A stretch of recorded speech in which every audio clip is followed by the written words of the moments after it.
It's Ron Reader Digs the Universe.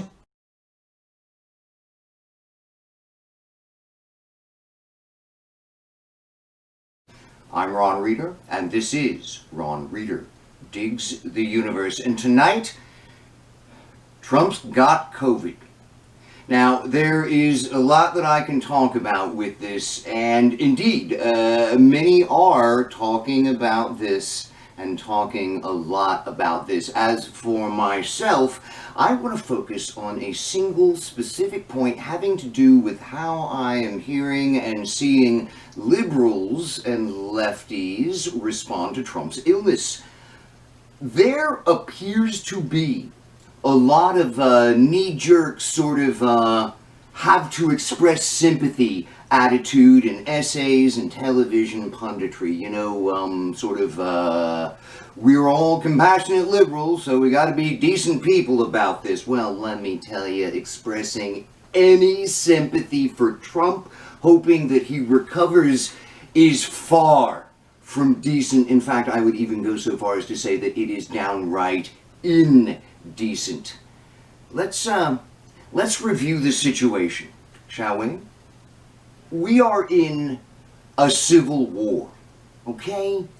The Republican Party is now an insurrectionist organization seriously and aggressively attempting to overthrow the U.S. Constitution and make their leader dictator for life.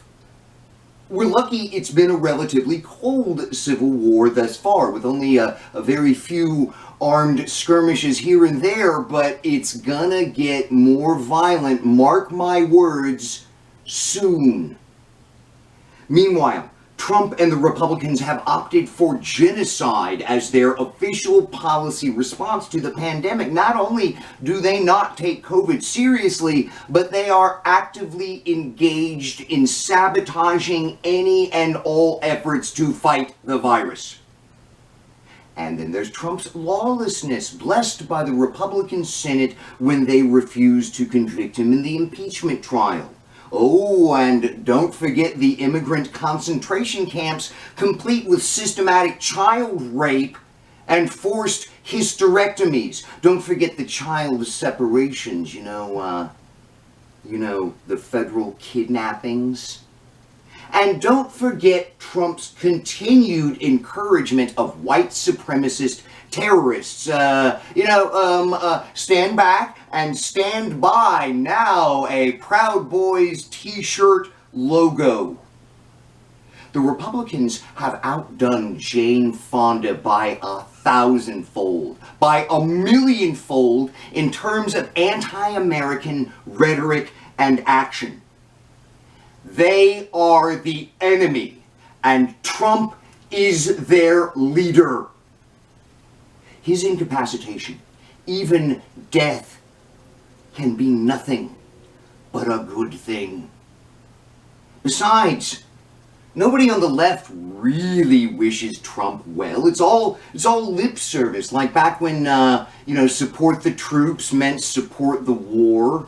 For that matter, Trump brought this all on himself. If he had pursued a sane coronavirus policy for both the White House and for the nation, it's highly unlikely he would have gotten sick.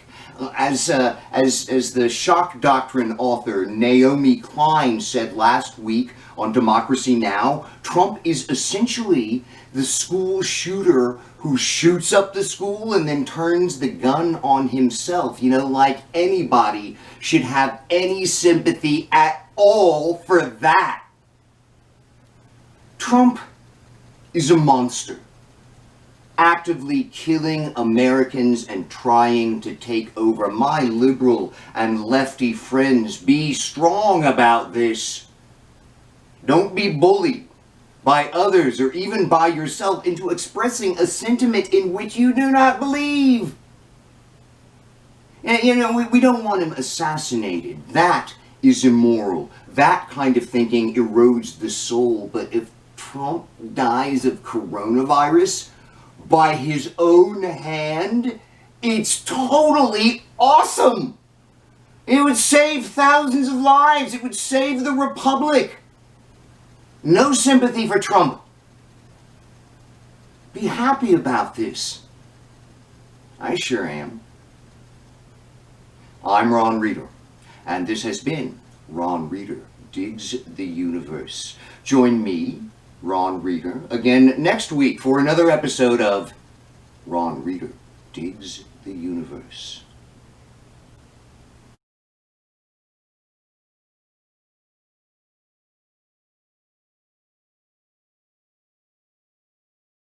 I'm a chump for Trump. I'm a chump for Trump. A chump for Trump. I'm a chump for Trump.